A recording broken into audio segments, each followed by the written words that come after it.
I'd like to welcome everybody to the third installment of the Conflux webinar series of managing through this fund crisis that we're all facing right now. I know here in the metropolitan St. Louis area, we've all been issued a shelter in place for the foreseeable future, so makes things even a little bit more fun and exciting. So if this is your first webinar here, and we've got a great attendee list, and we've got a great I don't know if I'd go as far as saying distinguished panel, but we've got some decent people here today. And, you know, one of the things that Go Brand Go has seen with the manufacturing and distribution space is a lot of these sales that go on are still really in the field, person to person, through distributors, through manufacturers, reps, but a lot of those relationships are one-on-one relationships that have been developed over the years and continue to be leveraged. Obviously, right now, with everyone being quarantined and sheltering in place, and obviously, you know, that field sale is a little bit more challenging. So we've got some experts today that are going to talk about what does it take to go from field sales to virtual sales. And there's a lot of strategies and a lot of tactics that a lot of people are going to be able to implement right now and keep their sales funnel full, keep people coming in at the top from a prospecting perspective, but also keep the momentum within the pipeline and even close. You know, we're having a lot of conversations with our manufacturers and distributors, and there were several of them that had record weeks last week with number of closed deals and a lot of great sales. So you're going to hear some really good strategies and tactics that you can implement today that will help keep your pipeline full and keep your sales moving all the way through. And so Brandon Dempsey, my partner at Go Brand Go, is going to be facilitating a panel of speakers today that all come in from a little different perspective with a little different expertise. And hopefully there'll be something from everybody that will add a lot of value for you today. So Brandon, take it away. Cool. Thanks, Derek. Appreciate you with a nice intro. I'm going to kick you back down to an attendee now. So thanks for coming here, man. All right, so we're going to do quick introductions if we can. Chance, we're going to start with you. If you can, just give a quick, literally like 5-second introduction, and then go to what do you see as the main difference between field and remote sales? And that's how we're going to kick off. Chance. Sure. So I own a digital marketing firm here in St. Louis by the name of Leap Clicks. I've been in this business for almost a decade now, so I've been doing this for a little while. And I think that the main difference that I see right now is what I really wanted to, I guess, hit on more than anything is how I see so many people doing so many crazy things when we get this environment. And just with the fact of we're all in these tight spots with, you know, children running around in the background and all kinds of crazy stuff. So from a remote selling standpoint, I think we have to do the best that we can, even though people are understanding of the circumstances, they know what's going on, to, you know, keep good eye contact with people just like they were sitting in front of you right now. And, you know, do everything that we can to distance, you know, what's going on in the background, even though, again, I think everybody's pretty understanding. So, you know, I just wanted to throw that out there to start as I think it's a good thing to keep in mind of. We're all aware of it, but I've been on a lot of phone calls where I'm not really sure that people were aware of how bad that it could be at times. So just thought I would throw that quick thing in there to start. Thanks, Chance. Christy, let's jump to you. Quick introduction and kind of what do you see as the biggest difference between field and remote sales? Hi, thanks for having me on. Christy Jones with Sales Acceleration Group. I work with small and mid-sized companies here in the Midwest and help them with sales process, sales strategy, tools, and evaluating and coaching their people. One of the things I'm definitely seeing is kind of a lack of knowing how to make a personal connection when they're not face-to-face. So definitely I want to talk about some tools today, including what we're doing right now, so video share. A lot of people are used to having that face-to-face connection, you know, lunches, entertainment,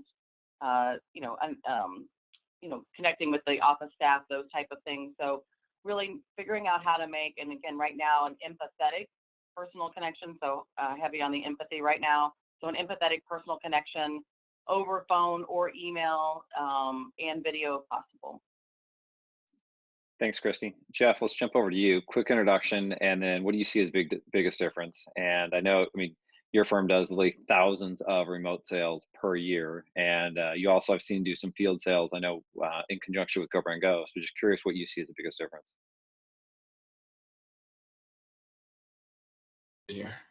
Thanks. So Jeff Winters, CEO, Sapper Consulting. We're a sales lead gen firm based in St. Louis, 600 plus customers, 170th fastest growing private company in the US last year. The number one thing that I see that I think from a philosophical standpoint is critical is that inside sales or phone sales or video conference sales is not face-to-face sales now over the phone. It's a totally different game. It's not swimming slow to swimming fast. It's the difference between swimming and running.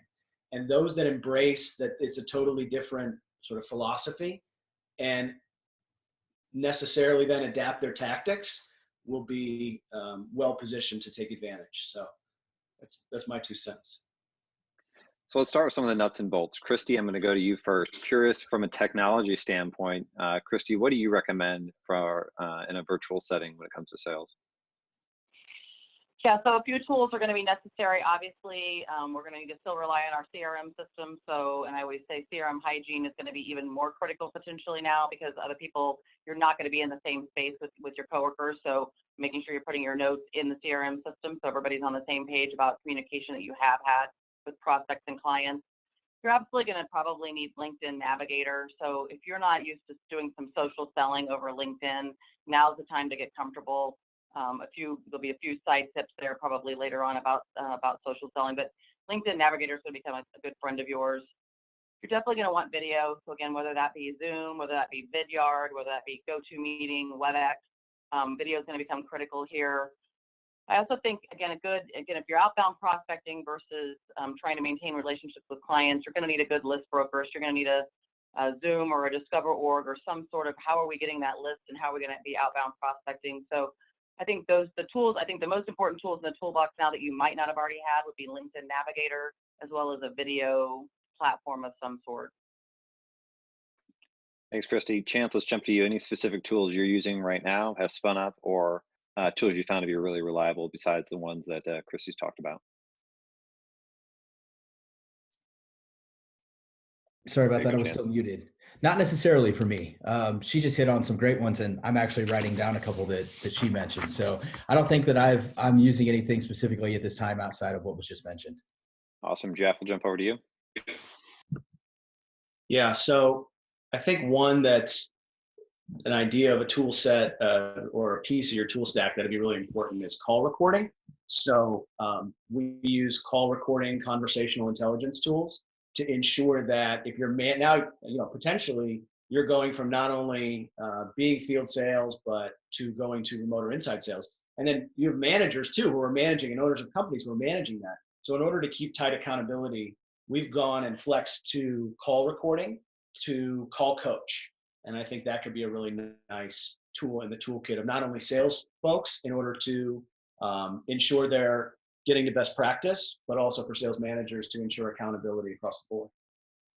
Jeff, let's build on that concept of accountability. How do you see accountability changing in this remote sales aspect? I think it changes a lot, and obviously it's a case-by-case basis, but I really want to be specific and tactical for the folks that are on the webinar. So I'll paint the picture of a company where you've got some salespeople who typically work from the office and some who are also in field sales. To me, in that setting, you've got to increase accountability without decreasing motivation. So that's the balance we're trying to strike in my mind for salespeople. We all know that managing the salesperson's psychology is part and parcel of them being super successful as leaders of companies and departments. So to me, it's all about managing the behaviors and the inputs. So I'm going to focus my time and my team toward managing behavior and inputs. And very tactically, what we've gone to is stand-ups and stand-downs. This is what we recommended to our clients. I don't know that these are necessarily revolutionary concepts, but it's what are you going to do today in the morning, and did you get it done at night? And that is all in the form of behaviors. So those are a couple of things that I'd recommend. So let's build a little bit off of that behaviors. Christy, I'm coming to you next. And Christy, curious how you manage building rapport and there we go, unmute button. How do you manage building rapport and personal connections with people? Yeah, I think right now it's less about closing the deal and more about building relationships. I think the number one thing I'm hearing from my clients, from the sales teams that my clients are call me in May, call me in 3 months, call me in 6 months. And so, again, this is a strong time of uncertainty. Our instruction from government and cities and states is changing on an hour-by-hour basis, it feels like. And so right now, I think is an opportunity for us to build a relationship, see some empathy, and make sure you've got, and again, I think make sure you've got resources. So in order to build that relationship, what do you have in your toolbox? What content do you have? What blog posts, what webinars, what ebooks, what white papers do you have? How can you be a resource? Are there other people in your circle of clients that you can connect your clients to? Can you get your clients together to help start a little roundtable of their own where they can support each other? So I think right now I'm really stressing with my clients that it's time to build a stronger relationship.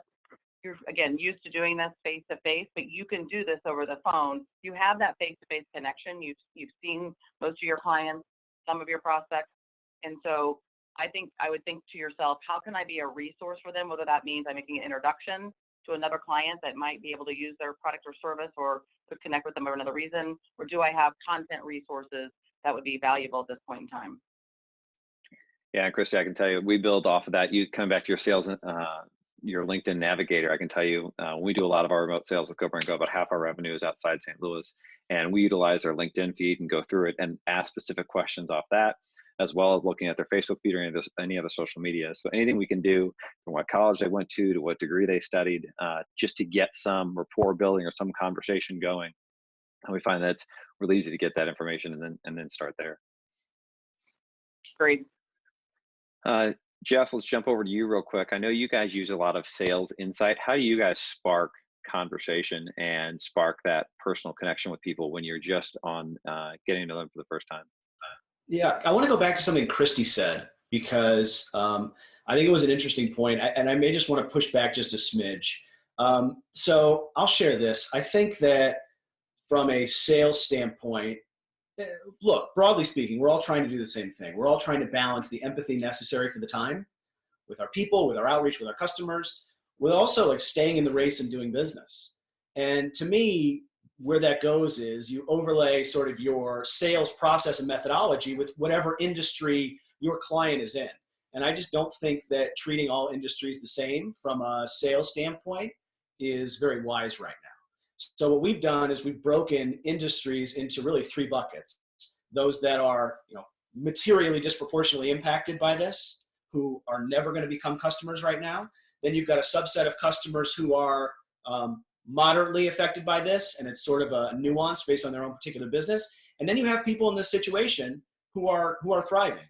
And to me, there's nuance there as it relates to, are you going to prospect, go through a sales process and close, versus relationship nurture? And to me, I think it's really important that you differentiate those, because from our perspective, look, we've heard and seen and experienced last week lots of business being closed. And I think that's true in a number of different areas, certainly not all, but a number. And I think that if you paint with a broad brush on going more relationship and less going to close business, you could potentially risk some business you could otherwise close during this time. So I guess a little nuance and pushback to what Christy said. So then to follow up on that, could you talk a little bit about your use of humor and how you open the door with people and open the door to new opportunities through some of your outbound campaigns? So, it's very typical for us to use humor in our outbound campaigns overall. That's not something we are using now. We've replaced humor with empathy. To me, if you're doing, now is a time when you can do outbound.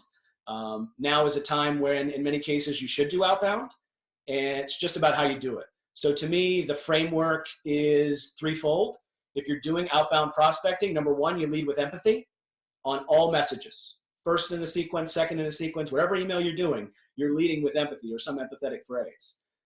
2, you are going into your differentiation and value prop in a more succinct way than you otherwise might.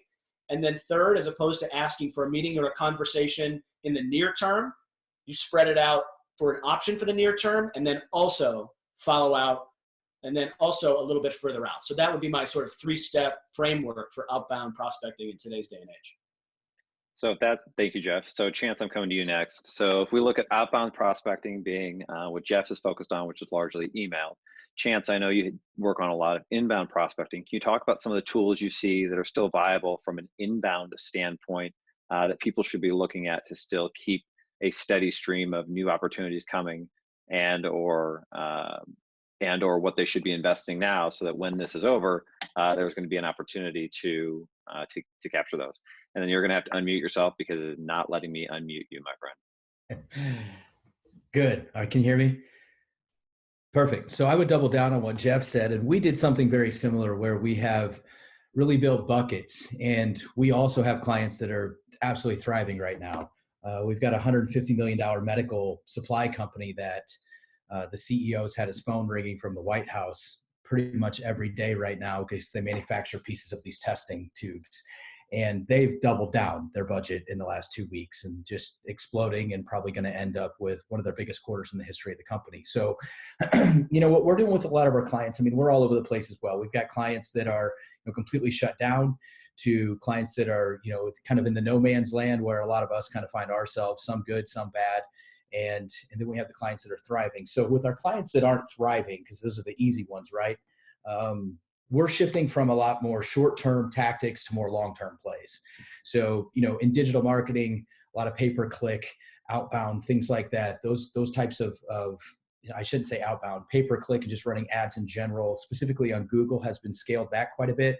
When we look at search engine optimization, we're shifting a lot of funds to that play because it's more of a long run, and also shifting to a lot of social media. Because let's be honest, what are a lot of people doing right now, right? They're sitting at home scrolling their social media feeds. So it's a great opportunity for people to get in front of folks at a very low cost. So it's really a case-by-case basis, just like anything else, but it's about, first and foremost, figuring out those buckets, like what Jeff mentioned. And I think we're attacking each one of those buckets differently, in the approach. So Chance, you and I had a great call yesterday about what's happening with the cost of some of the pay-per-click and different ads on social media. Can you talk a little bit about what's happening with the cost there? Sure. I mean, generally speaking, when you talk about online ads, they're auction-based bidding systems, right? I mean, that's how they operate. You pay to play, and there's a reason that some keywords on Google cost $250 a click and other keywords cost 25 cents. And it's all because it's a pay-to-play space and it's auction-based. So the more bidding there is on it, the price drives up, just like any other auction.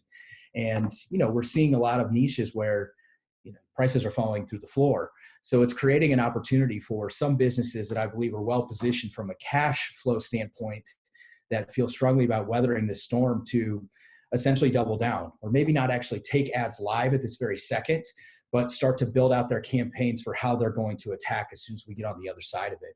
So, it's a combination, again, of looking at every business and what they bring to the table and what timeline aligns for where they're at and what they're selling. But yeah, I mean, real estate online right now is most certainly, I can't say this across the board, but generally speaking, it's cheaper.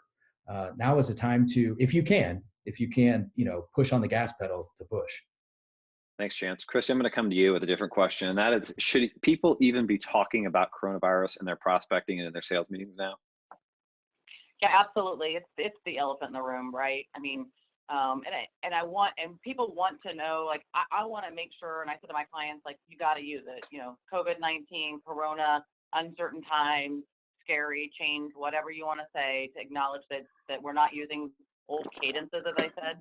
So I told my clients, I'm like, pause, delete, remove any old outbound strategy and communication, email templates, voicemail scripts, LinkedIn communication.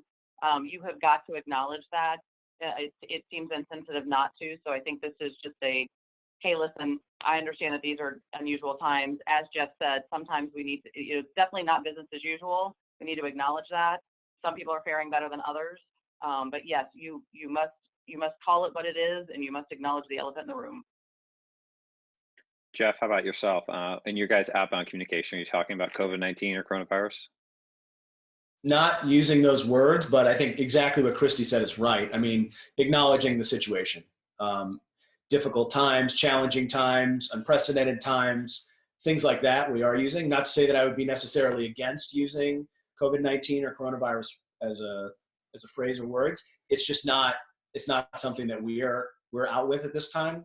We're using those other phrases that Christy recommended. I guess the only other twist I'd make on this, and this is where I thought you were going, is how you're dealing with the salespeople, the psychology of your salespeople, your sales team, and your owners. How are you talking to them about potential quota relief, about, am I jumping the gun here, Brandon? I don't want to. No. Just you read my mind for the next question. So just keep on going, buddy. Yeah, no, it felt connected to this question in a compound way. So I'll expound for 2 seconds. I mean, to me, there's the prospecting angle of the language that you're using, but then there's the sales angle from sales rep or owner or partner out. And then there's the language that we're using internally with our sales team.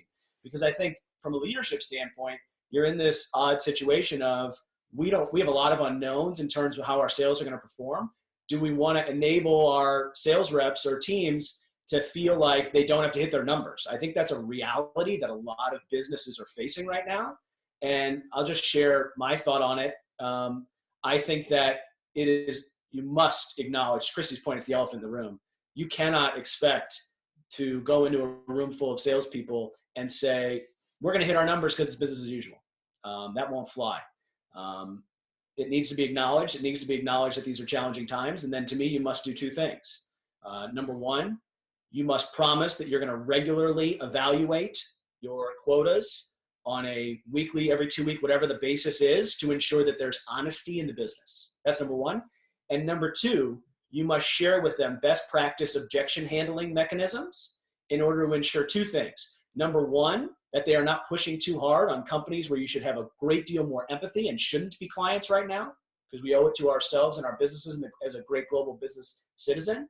And then number two, that you are making sure that you have sort of empathy-laden objection handles for clients who could potentially be coming on board, who should be consuming your services. So those are the two steps that we have internally. Thanks, Jeff. Chance, I'm going to jump to you real quick. There was some great in the chat, people talking about stopping campaigns and pausing campaigns. Can you share a little bit about what you guys are doing from that ad spend? Because I know you guys spend a lot of time in that PPC world to adjust campaigns on the fly now to respond. Yeah, again, and it's real hard to make any type of blanket statements, right? Because as we've already hit on a few times in this, you've got companies that are thriving, you've got companies that are dying, and then you've got everybody in between, right? So I think it's really a case-by-case basis. But yeah, even now, being a digital marketer, when I'm find my free 3 minutes and 30 seconds that I have right now to scroll my feed, it's mind-boggling some of the ads that I still see running. I even saw somebody in one of the chats here mention Southwest, was still running ads. It's like, are you even flying right now, right? And maybe they're trying to get ahead of it and whatnot. So so you have to evaluate your business. That's the bottom line. You have to understand your business. You have to look at it. And I would just simply ask yourself, are my people buying right now? If they are, stay active, stay live. If you can afford it from a cash flow standpoint, businesses should be, doubling down and going all in on this opportunity. If the opportunity is not there, you should be planning how to aggressively attack this on the other side, which is what we're doing right now as a business. We're trying to find out with our own internal company how we can come out on the other end of this and blow everything away that we've done up to this point. So it's really hard to make a blanket statement, but you have to be aware of it. And most certainly, your ads should not just be running as is. If your ads are running right now like they were 3 weeks ago, something's wrong. Even if it's for the better or the worse, there should be major adjustments going into play. I don't care what you're doing. So if it's as status quo, you're dropping the ball. Thanks, Chance. Christy, Jeff talked a little bit about overcoming objections. And I know you, as part of what you do professionally, it's all about overcoming those objectives. So right now, I got to imagine there's a lot of people saying, hey, not right now. Call me back in 4 weeks, call me back in 3 weeks. Or if they even get on the phone, I've only got 5 minutes to talk because I've got other fires I'm dealing with. How are you coaching people to overcome some of these push-off objections? Yeah, I've got a couple of strategies. One, this is my go-to right now, which is, hey, I understand that times are a little uncertain right now. I would be happy to call you back in May. But if I could ask you a couple of questions right now, it may be able to determine whether or not there's even any reason for us to speak in May. So I wouldn't make the assumption that prospect fits ICP or that they're the right individual to be speaking to. So I'm calling it kind of my strategy with the clients is hey, let's go ahead and try to qualify in, qualify out by asking a couple of tactical discovery questions that might eliminate them or qualify them in. So making sure that back to Jeff's point about the team, making sure that you have worked your teams through that. What are the 2 or 3 questions if someone were to give us 5 minutes or someone to say, call me back in June? There's no reason to fill our call list in June with 45 unqualified prospects that we could have, if we just asked 2 or 3 questions today, we could have honestly eliminated them anyway and pushed them off to a different time or put them in a nurture campaign or say, hey, they're unqualified. So I think you need to, again, acknowledge the situation. I understand that these are uncertain times. I would love to just ask 2 or 3 questions now to see if there's even a reason for us to speak in the future. And people have been receptive to that. Awesome. Thank you, Christy. Jeff, you mentioned in some of the handling objections, getting best practices. Could you share with us what 1 or 2 of those best practices are? Yeah, I will. And also, it's like handling objections almost feels insensitive to say in this day and age, like handling an objection. It almost feels like, I want to acknowledge and call that out for the group. Obviously, this is just sales terminology, but, it's a humanitarian crisis, first, second, and third. But this is just obviously the terms of art that we use in our industry. So with that said, the way we're handling it is as follows. It's really 2 steps. The first is empathy. Hey, completely understand what you're going through. All of us are going through the same thing, trying to balance empathy with the times, with staying in business, but also seeing the potential for the bounce and not wanting to start the car from 2nd gear when you should be in 5th. So step 1 is empathy, acknowledge, ask a few questions to get your prospect to talk. And then second to me is it's sharing in a very non-threatening way. So it's something to the effect of, look, if while you're grappling with this decision, which I get, everyone's grappling with difficult decisions, I'd love to give you just a few things to think about. And that to me is the empathy plus you're able to convey the information that you need to convey, again, in a non-threatening, empathetic, non-pushy way. This is dissimilar from what we might do in ordinary times, but in these times, asking the permission to say, hey, would you mind if I share with you just a few thoughts while you're grappling with this decision? And then you get the permission to share, and then you're able to share 2 or 3 different points that may help someone make the right decision for them. That's how we coach people to handle it. So Jeff, one of the things you shared with me when we were talking this weekend is that you guys are still actually closing deals.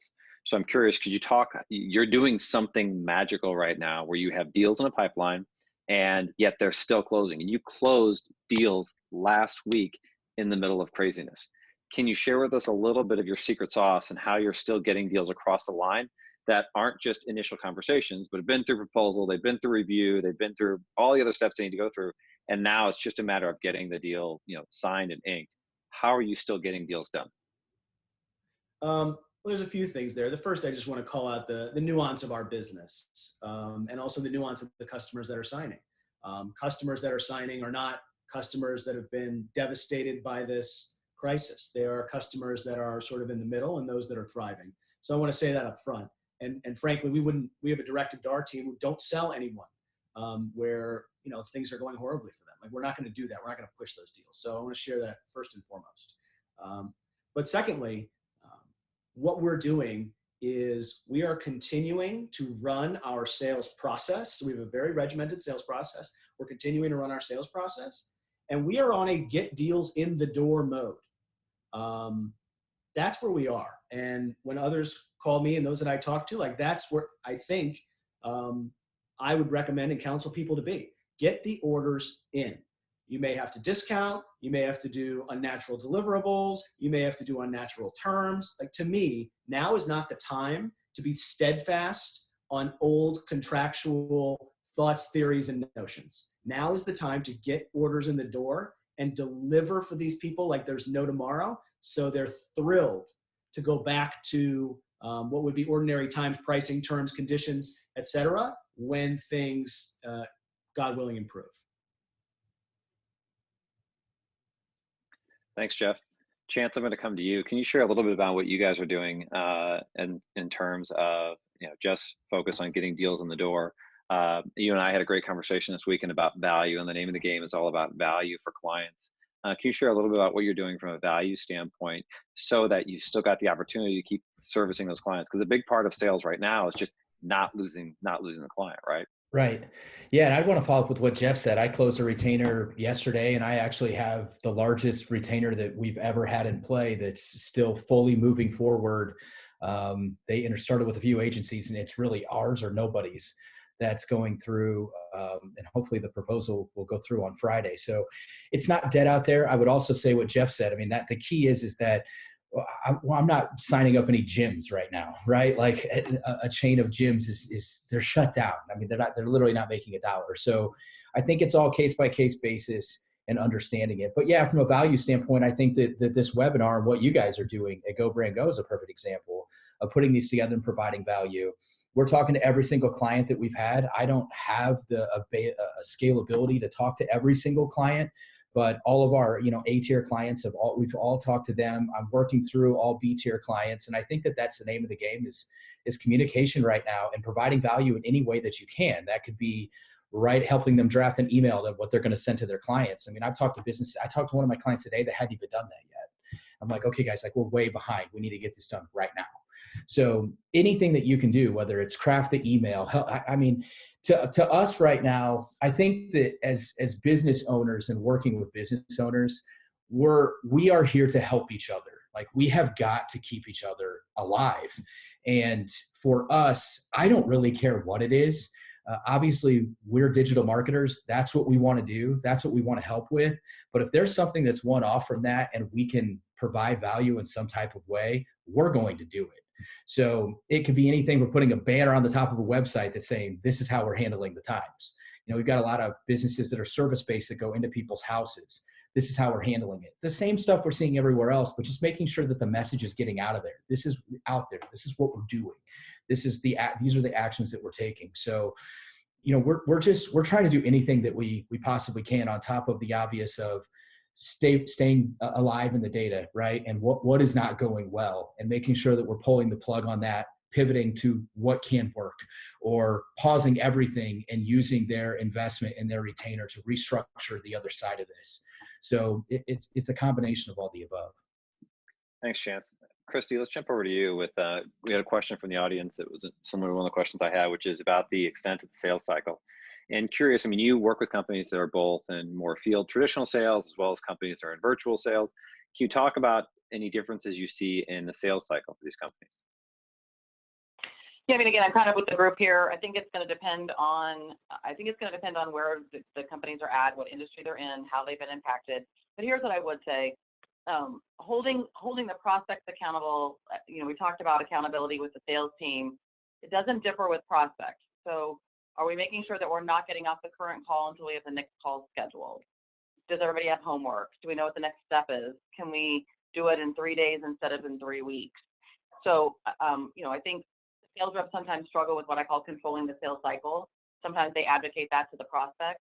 Now would not be the time to do that because the prospect is probably going to extend it in certain circumstances, depending on the situation.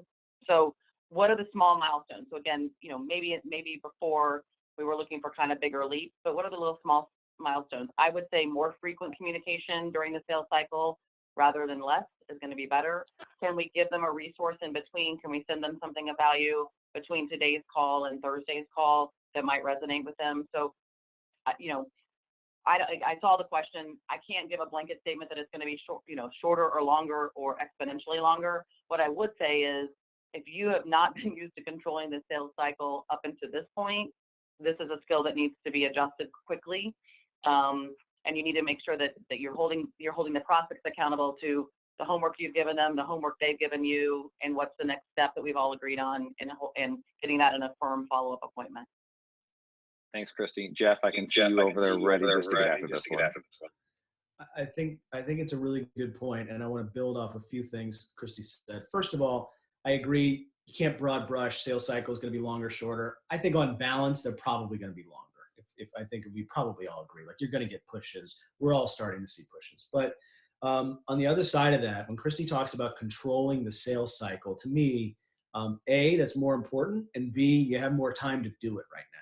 So when we're dialing in on controlling the sales cycle, I just want to share one tactic that I think could be helpful to the folks watching today, which is creating executive alignment. To me, there is such power in, in today's sales world. We're often not talking to decision makers who can write checks. And now decision makers who used to be able to write checks last week can't write checks this week. That power has changed in a dramatic fashion as purchasing becomes a little tighter. And so as we are then now talking to more and more influencers increasingly, we lose control, and we're sort of, unfortunately, betting on our influencers to carry our product or service up and sell that for us. And to my mind, we don't want to be in that situation. And so what can you do to get back to the decision maker when increasingly we're talking to influencers without looking like you're going over that person's head? And so for me, that tactic would be called creating executive alignment. And just 2 seconds on what that is, the what and the how here.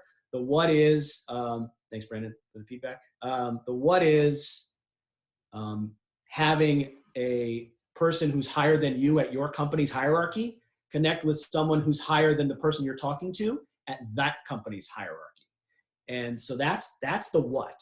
Now the how is tricky and finessed, and it depends on how strong your champion is. But often we'll use tactics like, I will be, a sales rep will say something like, look, just want you to know, my CEO really wants to reach out to your CEO to ensure there's a high level strategic vision match. And so he's going to do that, later this week, unless you have a material objection.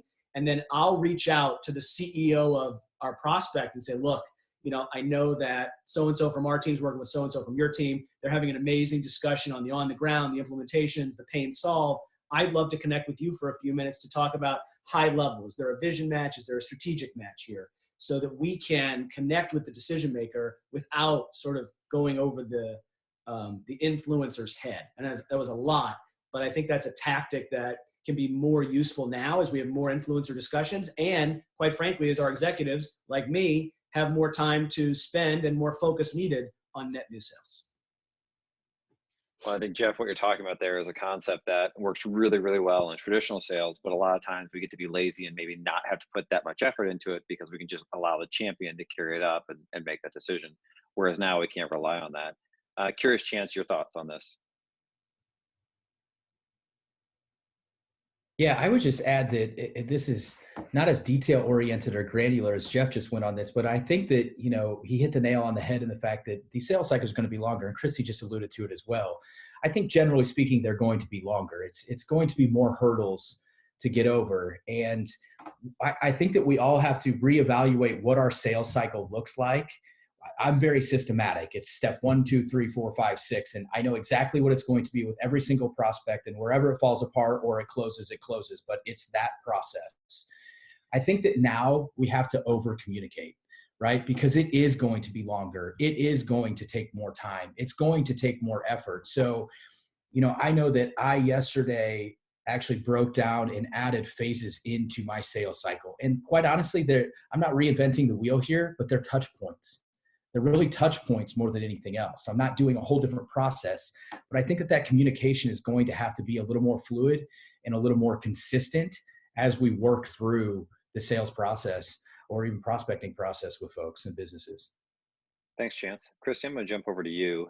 With some of the work you do, I'm putting myself as a traditional field sales guy or woman, and now suddenly I've been thrust into this world of virtual selling.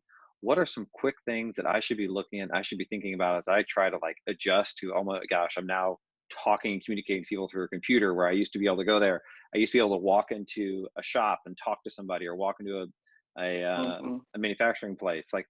And now suddenly I've got to get them on the phone, or I've got to get them in a text. Can you tell me, I'm just a field sales guy. What should I be doing today to try and overcome this? Yeah, I've got 2 things I'm recommending, research and customize. So again, whatever you can find on them, whether that be on LinkedIn, on the Twitter feed, on Facebook, on their company's leadership page. And again, not just about the person, but also about the company. So making sure that you've done a little more research than we might normally do in this situation. And then you got to customize that communication. You need to lead with some of that research. I think that the sales reps are going to differentiate themselves. It will be obvious that they've done their homework on the company and on the individual, and how they might play, to Jeff's point, how that individual might play within the hierarchy. of the organization and acknowledging that. But again, I'm really backing off the the templated approach right now and asking people to be more customized in their approach with their particularly with prospects, right? Like with customers, you've already potentially got some sort of relationship built.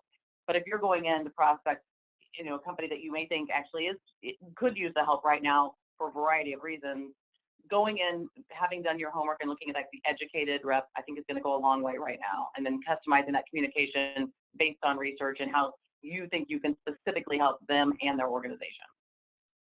Thanks, Christy. I'm going to jump now to one of the questions we had one of the audience ask, and that's any tips on account management? Is upselling a good idea at this time? Jeff, we're going to go to you first. I'm going to answer how Go Brand Go is doing it, though.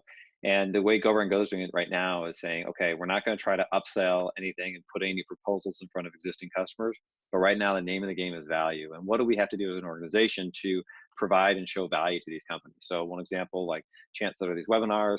Another example is we started writing all of our client communication emails and sending them out.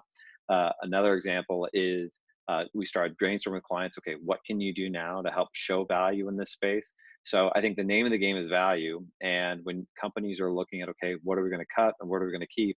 Those resources and partners and vendors that are providing value and proactively finding ways to show value are the ones that have a better chance of staying versus the ones that are just trying to keep doing business as is or just trying to hold on to a contract. Curious, Jeff, kind of what is the name of the game for you guys? It comes back again to the industry. I wouldn't broad brush, particularly around upsell. Like we've got clients who want upsell. And so for us, it's like, how necessary do you think your services are to your particular client on an individual client basis? So if you've got a janitorial, we've got a janitorial services client who can, clean schools and insure and clean hospitals and deep clean offices. Like our services of getting them meetings is essential. Like they need to be out there. So they'd love to be upsold more meetings so they can go and not only help their business, but also help the community. So to me, it's on a client by client basis. And it all depends on how you feel about what you sell. Like I feel like what we sell, which is sales meetings, is critical. Like if you listen to Mark Benioff, CEO of Salesforce, think what you will about him. But in 2009, he said one of his top mistakes he made during the crisis of 08 and 09 was not investing more in sales and marketing. Like I believe that. And it's not just because I run a sales and marketing firm. I don't believe it's true across the board, but I think it is true for a lot of different companies. And I think in 6 and 12 and 18 months time, they'll look back and realize it too. So I'm not an anti-upsell person across the board. It's a client by client basis. And if your clients need more of what you sell to be a better business or to thrive when things turn around, then you owe it to them. Not only should you owe it to them to sell them more services, but that's not true across the board. Thanks, Jeff. Chance, curious your thoughts on the upselling question we had asked by the audience. Yeah, I mean, Jeff pretty much said exactly what I would have. It's a case-by-case basis. Again, we've got clients right now where we are positioning a cross-sell or upsell, whatever you want to call it, because they are thriving and people do need their services or products right now. So to me, it's completely dependent on the business. And, I think, again, we're walking that fine line of understanding our buckets of clients, ethically doing what's right. But there are businesses that I feel like we are obligated right now to make sure that they thrive. I mean, listen, at the end of the day, this is probably a once in a lifetime opportunity. And it doesn't matter if you're on the worst side of it or the best side of it. The companies that are on the worst side of it that survive it are probably going to be positioned than they ever were before. The companies that are thriving in this right now have the opportunity to explode and get way ahead of any numbers that they've ever put up. So I think it's truly a case-by-case basis. And to me, it's pretty simple. Do the right thing. Like you know what clients that you have and prospects that you have that are thriving right now, and you know which ones are dying. It's not hard to figure it out just with communication, right? So I think case-by-case basis, upsell, where it's appropriate. Jeff, I want to come back to you and something you talked about. And that was this concept of how you're keeping kind of people's attention and whatnot. And I know that in your business, you guys do an amazing job of tracking through emails and keeping them engaged. And can you share with us just some of the tips, tactics, tricks you guys use to keep that engagement high? Because, I mean, certainly on days when people's inboxes aren't full, you obviously have a struggle with getting people's attention in the inbox because it's an incoming sales email. And yet you guys are able to do it and you're able to keep them engaged. Now more than ever, they're going to be getting more and more and more emails. So curious, can you share with us any of the insights or tricks of the trade that you guys use to kind of hold people's attention through the written word? Yeah. So, I think there's an assumption, you made an assumption that people are going to be getting more and more and more emails. I'm not sure that that's true. Or outbound prospecting messages. I'm not sure that that's true. In fact, I'd probably argue the opposite. I think they're going to be getting less outbound messages, less outbound prospecting, and are going to have more time to evaluate vendors. I was talking to a CEO friend the other day, and he said, after I get my people taken care of, my customers taken care of, and I get some sense of normalcy in this new normal business, I'm finally going to have time to evaluate you. I'm like, finally, it's been 3 years. You're my best friend. So I'm not sure that sentiment is lost across the board. I'll share some hard data with you. So what we sell is we schedule sales meetings for clients. So we track in the aggregate how many sales meetings are getting scheduled across our 600 some clients on a daily basis. And today we are tracking to our Q1 daily average. So I think that there's a lot of inertia and emotion in the marketplace for good reason, and people are making a lot of assumptions. But as far as the data goes, we are not seeing today and last week largely a decrease in the amount of sales meetings that are being scheduled across our portfolio of 600 clients. So that's what I'd share. And then specifically, any tactics or hooks you guys are using that help keep that engagement and keep people talking to you without sharing the secret sauce? No, yeah, I'm happy to share the secret sauce. I wish there were some secret sauce that was more secret than what I'm going to share. In this particular case, there is in ordinary times, but not in this particular case. Right now you're leading with empathy. You're continuing to dial, and to Christy's point, you're continuing to dial in like the prospects that actually need your services. You're doing a pain solve, and that pain may be different today than it was 2 weeks ago, and you're corresponding a solve to that pain. And then you're giving an elongated time frame to have that meeting. So to me, it's not about anything magical beyond like what's the pain the prospect is in right now, whether that has changed over the last 2 weeks and it hasn't, and how are you acutely solving that pain? Thanks, Jeff. Christy, I'm going to jump over to you to talk a little bit about phone skills. So let's assume people don't have video capability like what we're doing now, and they're selling over phone. What are some of the tools, tips, tricks that they should be using to keep people engaged and being able to provide value and keep that sales process advancing? Yeah, I'm getting some feedback from my clients that it's already a little more challenging because people are at home and we don't necessarily have cell phones. Sometimes the phones at work weren't forwarded to the cell phone, but people are checking voicemail. So I think one of the things you've got to do is improve your voicemail script. You've got to improve your voicemail message. You're going to leave a lot. If you're on the phone and if you've been outbound prospecting by phone, you already know that the connect rate's somewhere between 9 and 15% on a good day.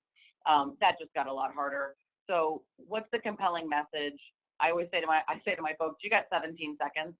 Like, what are you going to say in 17 seconds? It's got to be clear. It's got to be concise. It's got to be followed up with an email. So after I leave a voicemail, the next thing I do is I send an email, and literally in the subject line I put voicemail follow-up, right? But I want to offer, again, I want to offer some resources. I want to give some information. I want to maybe ask some questions. But you're going to have to get succinct with your message, and that value prop's got to be stronger than maybe ever before.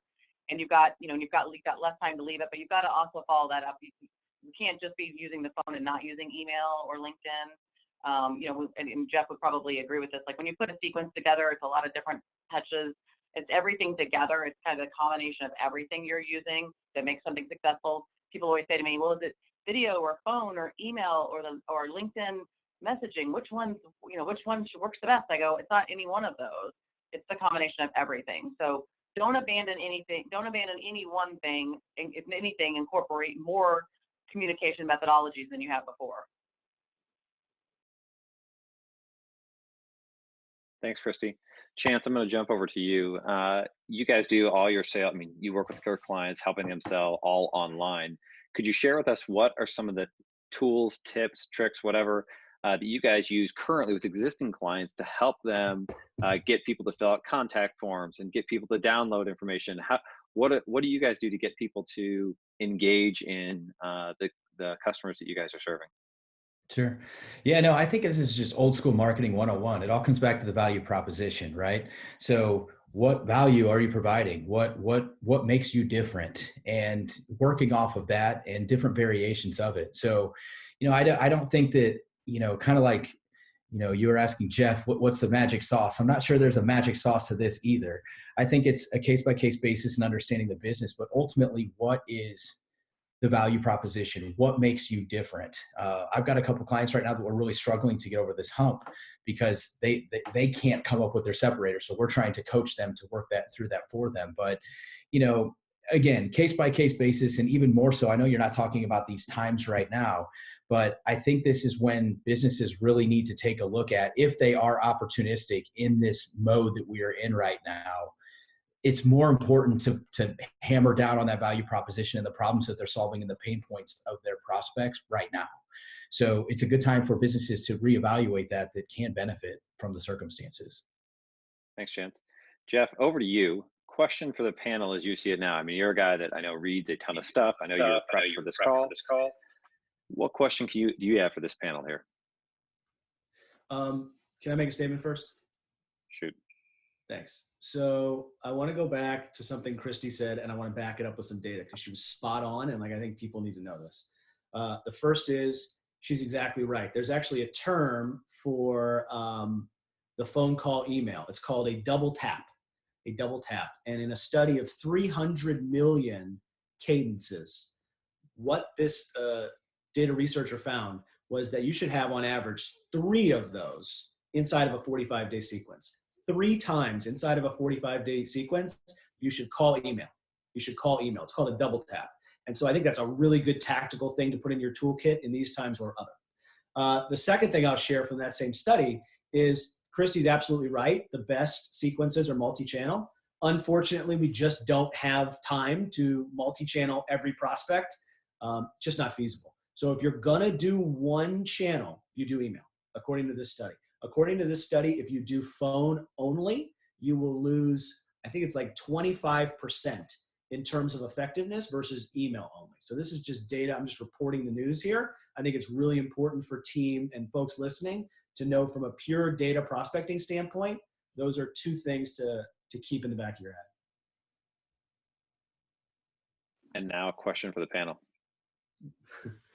And now a question for, and now a note from our sponsor. A question for the panel would be, from a pure sales standpoint, and you guys are both owners of your companies, like from a pure sales standpoint, are you approaching selling differently? Are you getting involved in more deals? Like, how are you personally approaching selling differently during these times? I'll go first, and then we'll go Chance, and then Christy. So I can tell you, I'm as involved in deals as I was before. Where I am getting a little bit more involved is with some of the early on discussions. So there's a gentleman, Ryan Hall, that's relationship manager for Go Brand Go, and I'm on a call with him today. I was on some calls with him last week, so we're doing some joint calls as opposed to him just doing some of these first time calls. We had, I think, 3 prospecting calls last week. We've got 4 scheduled this week. We delivered 2 proposals last week, and I deliver another proposal this afternoon, and then potentially another one later this week. So from an involvement standpoint, I'd say I am hyper-focused on being present, and I'm getting a little bit more involved in those earlier conversations. Chance, I'll jump over to you to answer that question. Yeah, I'm very similar. I mean, hyper focused on everything from point A to B, but I would also say I'm also a lot more in the trenches right now with my account managers talking to my clients, way more than I ever would be. And I think that they, from a leadership standpoint, they want to hear from us as much as they can. So I'm trying to do that as much as I feasibly can and balance, everything else that we have going on right now. But yeah, other than that, my response would align very much with Brandon's. Hey, I think I feel real strongly about this. I mentioned it early on. I'm trying to be a resource, so I'm reaching out. I even volunteered with a client I have in Indianapolis to actually moderate a webinar if they wanted to put one together for their clients. So I do a lot of moderating panels. I speak on a lot of panels. So I'm actually just trying to be a resource and offering up my services in that way. In some cases, I'm doing some things pro bono because I think it's the right. Again, I think Chance said earlier, like, let's just do the right thing, and I'm calling it being a good human. So I'm trying to be a good human right now and do the right thing. And if that means that I'm doing that pro bono without charging anybody, and it's the right thing to do because they're a current client or a former client or a prospect that I've been talking to, I'm just doing that. And I believe it's just the right thing to do. So, but again, I'm just trying to be a resource. I'm trying to share best practices amongst my clients. I'm trying to share them amongst prospects. I too did a webinar last Thursday called Prospecting During Times of Uncertainty. So I put that out. I got that on my YouTube channel and on my website. I'm sending that out to my clients who might not be able to see it. So, I think as part of the sales cycle, I too, again, I closed a deal last Friday. I closed one the Monday before that. And again, I was pleasantly surprised, but I think what I heard was you're still adding value, and as long as you're still adding value, we still have money for you. I'm going to jump to, with that, I'm going to jump to the next upcoming webinar we have. So we've had 2 so far. We've had building your crisis communication plan, as well as tips for productive remote work. Today was all about transitioning from field sales to remote sales. If you go to this URL, confluxcolearning.org/COVID-19-resources, or just go to confluxcolearning.org and click on the resources tab, you will actually see the recorded webinars, as well as the slide decks for those webinars.